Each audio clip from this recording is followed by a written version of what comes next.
के बेटे के हक में जब सीएम योगी पहुंचते हैं, मंच पे तमाम नेता मौजूद होते हैं, लेकिन वहां पर ब्रजभूषण नजर नहीं आते। तब सारी कहानी शुरू होती है कि क्या वाकई में ब्रजभूषण और सीएम योगी के बीच में जो खटास है वो इतनी ज्यादा है कि दोनों एक दूसरे को फेस भी नहीं करना चाहते। क्योंकि आपको याद होगा कि ब्रजभूषण ने सीएम योगी के इस कदम की आलोचना की थी और वो खुद अपने एक स्टेटमेंट में कहते हैं कि अगर ये बगावत है तो मैं बागी बनने को तैयार हूँ, क्योंकि किसी गरीब का घर गिरे ये मैं बर्दाश्त। नमस्कार, मैं नाज़मीन खान और आप देख रहे हैं SPN 9 न्यूज। भारतीय कुश्ती महासंघ के पूर्व अध्यक्ष और भारतीय जनता पार्टी के नेता ब्रिजभूषण शरण सिंह पर यौन शोषण मामले में आरोप तय हो जाता है। कई धाराओं में ब्रिजभूषण शरण सिंह पर आरोप तय होते हैं और अगली सुनवाई 21 मई की टाल दी जाती है। अगली सुनवाई में ब्रिजभूषण शरण सिंह को लेकर क्या फैसला आएगा ये तो तभी पता चलेगा, लेकिन सुनवाई से पहले ब्रिजभूषण शरण सिंह अपने ही बेटे की मुश्किलें कहीं ना कहीं अपने बयानों के जरिए खड़ी करते हुए नजर आ रहे हैं। जहां ब्रिजभूषण शरण सिंह अपने स्वभाव में बगावत को दर्शाना दिखाते हैं तो कभी बुलडोजर वाली राजनीति के खिलाफ नजर आते हैं। क्या यही ब्रिजभूषण शरण सिंह के कदम अब केसरगंज में उनके बेटे के लिए भी मुश्किलें खड़ी करते हुए नजर आएंगे? क्योंकि करण भूषण की बात करें तो पहली बार चुनाव लड़ते हुए नजर आएंगे। कई बार अपने पिता के साथ चुनाव प्रचार करते हुए देखे गए हैं, लेकिन जो अगले चरण यानी कि 5वें चरण में मतदान होगा केसरगंज पर भी होगा। और ऐसे में केसरगंज में चुनाव होने से पहले ब्रिजभूषण शरण सिंह के बयान कहीं ना कहीं भारतीय जनता पार्टी के खिलाफ, उत्तर प्रदेश के मुख्यमंत्री योगी आदित्यनाथ के खिलाफ दिखाई देते हैं। जिसके बाद अगर पार्टी एक्शन में आई तो ब्रिजभूषण शरण सिंह के साथ उनके बेटे का भी पत्ता साफ हो सकता है।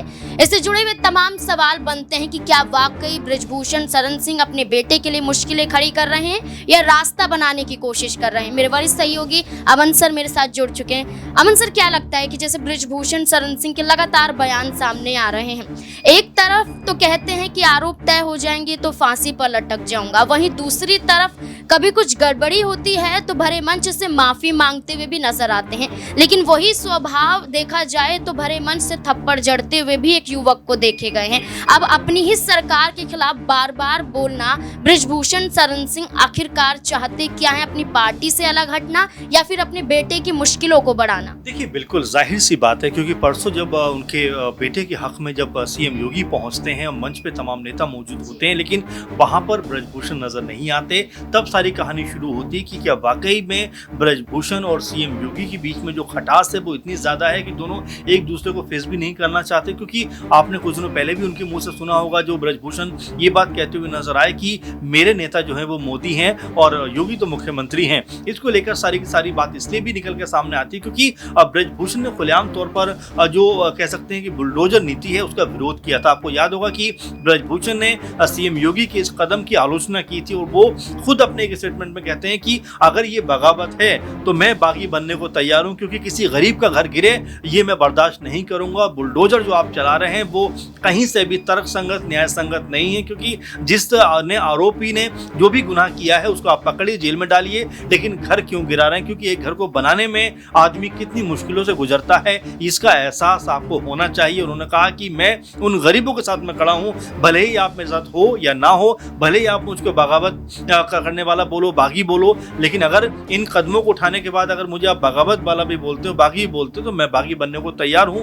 ये कुछ ब्रजभूषण ने साफ तौर पर कहा। तो आप समझ सकते हैं कि उन्होंने आर पार की जो लड़ाई है उसको लेकर ठान रखा है, क्योंकि उन्होंने कहा है कि अभी भी बहुत कुछ होना बाकी है। और जिस तरह से उन्होंने कहा कि मैं रिटायर नहीं होना चाहता था लेकिन मुझे रिटायर कर दिया गया। आपने देखा कि केसरगंज सीट को लेकर जब ये पूरे का पूरा माहौल बना और यहाँ तक कि जब उनके ऊपर ये जो आरोप लगे उसमें बीजेपी के किसी भी नेता ने उनका सपोर्ट नहीं किया। खासकर उत्तर प्रदेश में आपने देखा कि सीएम योगी ने कभी भी ऐसा नहीं लगा कि कभी भी ब्रजभूषण के पक्ष में कोई बयान दिया हो। तो यहाँ पर कई तरह की राजनीति वो चलती हुई नजर आती है, क्योंकि कई बीजेपी के नेता ऐसे भी हैं जो ब्रजभूषण की जो ताकत है उसको कमजोर करना चाहते हैं, कम करना चाहते हैं। क्योंकि एक समय ब्रजभूषण भी सीएम पद की रेस में थे 2017 में। उस समय 2-3 नाम ऐसे थे जो सबसे ज्यादा निकल के सामने आए थे।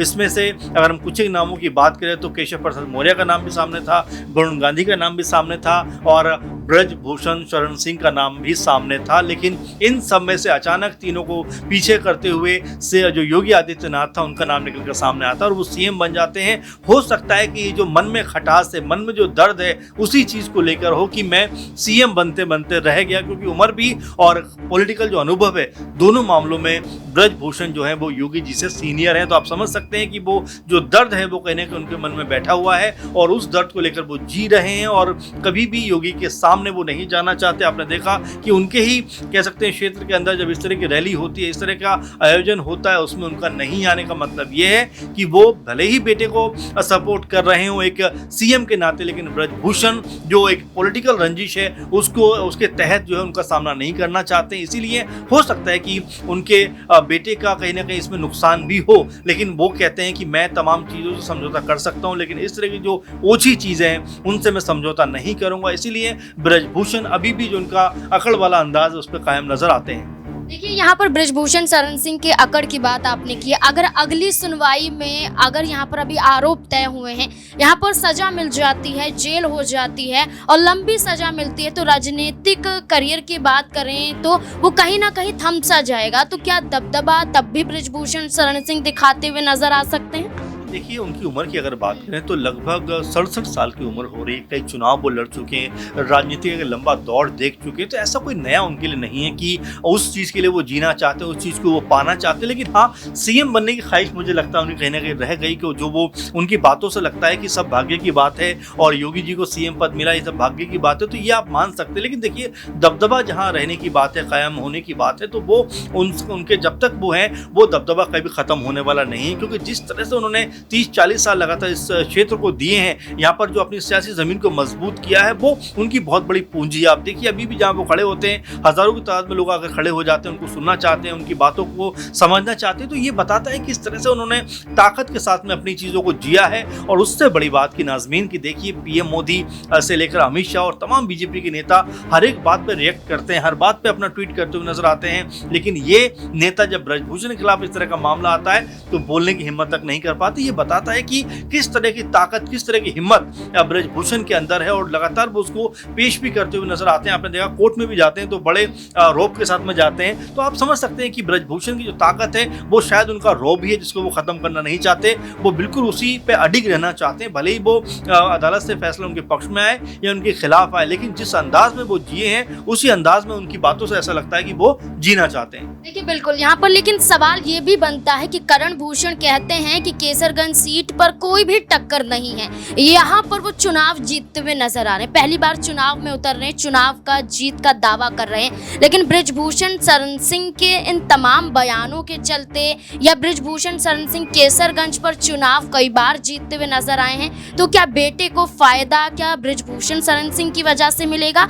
या पहली बार चुनाव लड़ रहे हैं इस वजह से मिलता हुआ नजर आएगा? क्योंकि समाजवादी पार्टी के प्रत्याशी की बात करें, क्या वो करण भूषण के मुकाबले में ताकतवर नजर आते हैं या फिर उनकी स्थिति भी यहाँ पर कहीं ना कहीं डामाडोल नजर आती है? देखिए, बिल्कुल, और जिस तरह से आपने बात की पहली बार चुनाव में जा रहे हैं, देखिए पहली बार चुनाव में जा रहे हैं, वो एक इमोशनल जो इम्पैक्ट है वो तो रहेगा, क्योंकि ब्रजभूषण के बेटे हैं और जिस तरह से पब्लिक के साथ में हमेशा जनता के साथ में जुड़ाव रहा है ब्रजभूषण का, कभी भी ब्रजभूषण ने जातिगत जो राजनीति होती है कि इस समुदाय को ज्यादा सपोर्ट करना, इसको नहीं करना, वो उन्होंने नहीं किया। उनका जो कह सकते हैं सबके साथ में जो ताल्लुक है वो बहुत बेहतर है। आप मुस्लिम समुदाय की बात करिए, आप ब्राह्मण की बात करिए, आप क्षत्रिय की बात करिए, जितने भी दल हैं, जितने भी समुदाय हैं, सबके साथ में ब्रजभूषण की जो कह सकते हैं उठक बैठक है वो बहुत मजबूत है। इसीलिए शायद वो अपने क्षेत्र में सबसे ज्यादा ताकतवर नेताओं में से एक है कि कोई भी समुदाय उनसे अलग नहीं होना चाहता, अलग नहीं हुआ है और इसी बूते लगातार वो चुनाव जीतते रहे। अब क्या यहाँ से जब उनकी राजनीति कहीं ना कहीं स्टॉप होती हुई दिखाई पड़ती है, तो क्या यहाँ से उनका बेटा चुनाव जीतता हुआ नजर आएगा? मुझे बिल्कुल संकोच नहीं है इस बात को कहने में कि जिस तरह से उनके पिताजी ने लगातार यहाँ पर चुनाव जीता है, उसी राह पर करण भूषण भी बढ़ते हुए नजर आ रहे हैं, क्योंकि 96 में ब्रजभूषण की पत्नी ने भी चुनाव लड़ा था और वो चुनाव जीतती हुई नजर आई थी। तो आप समझ सकते हैं कि उनके परिवार से कोई भी शख्स खड़ा हो, लेकिन ब्रजभूषण का जिस तरह से उन्होंने यहाँ सियासी जमीन को मजबूत किया है, उसका फायदा उनके परिवार के लोगों को मिलता हुआ नजर आएगा। उनका बेटा भी एमएलए है, पत्नी एमपी रह चुकी है, खुद कई बार सांसद रह चुके हैं, तो ऐसे में इन सब चीजों का फायदा उनके बेटे करण भूषण को यहाँ से मिलता हुआ नजर आएगा। और आप ये मानकर चलिए कि चाहे सपा है या इंडिया गठबंधन है या बसपा है, कोई भी प्रत्याशी है वो उतनी ताकत के साथ में ब्रजभूषण या उनके परिवार के साथ में नहीं लड़ सकता जिस तरह से ब्रजभूषण या उनका बेटा चुनाव में उतरेगा, क्योंकि यहाँ पर जाहिर बात है कि एक इमोशनल जो कह सकते हैं कनेक्टिविटी है उनके बेटे के साथ में लोगों की होती हुई नजर आएगी। देखिए, पिता को इस तरह जेल में डालने का प्रयास किया जा रहा है या तमाम तरह से चीजें की जा रही हैं, वही उनका बेटा हमारे बीच है, तो जाहिर बात है कि इमोशनल इम्पैक्ट के जरिए उनके बेटे को यहाँ पर वोट मिलते हुए नजर आ सकते हैं। सर, एक छोटा सा सवाल रहेगा कि जब महिला पहलवान खिलाड़ी ब्रिजभूषण शरण सिंह के खिलाफ धरना प्रदर्शन करते हुए नजर आई थी, कई जाट ने यहाँ पर समर्थन यहाँ पर पहलवानों को किया था, क्या जाटों का असर पड़ेगा ब्रिजभूषण शरण सिंह पर जो यौन शोषण के आरोप लगे थे? क्या वोट बैंक कम होता हुआ नजर आ सकता है? देखिए, अभी बहुत जल्दबाजी होगी कहना, क्योंकि जो उनका दबदबा है पूरे क्षेत्र के अंदर और जिस तरह से उन्होंने पूरे कह सकते हैं कि माहौल को अपने पक्ष में किया है और जैसा दबदबा उनका रहा है, उसको देखते हुए तो ऐसा नहीं लगता कि ये चीजें बहुत ज्यादा इम्पैक्ट वहां पर डालने वाली हैं। क्योंकि अगर ऐसा होता नाज़मीन, तो बीजेपी ब्रजभूषण के बेटे को टिकट नहीं देती, क्योंकि उनको पता है कि भाई इस क्षेत्र के अंदर